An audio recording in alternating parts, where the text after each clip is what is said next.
All right, we got a Kymco Crosstown 300 on the lift. We want to inspect our throttle body and specifically the ISC, or idle speed control valve. That's where you have a servo motor that moves a plunger in and out and changes the amount of air that can flow through a port for a nice, smooth, consistent idle, and also maybe richen it up a little bit on a cold startup. So basically what you want to do is visually inspect this. You can remove this from the throttle body. Here's your valve. It's still plugged into the wire harness. So when we cycle our key here, this plunger should move in and out at its full range. And that one is. So just to verify, what we'll do also is measure that distance, just so we know.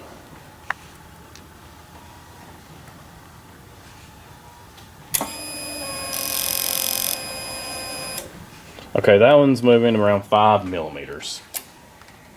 And we'll record that number. Maybe we have one in the future that's not moving or suspicious, then we'll know how it should function.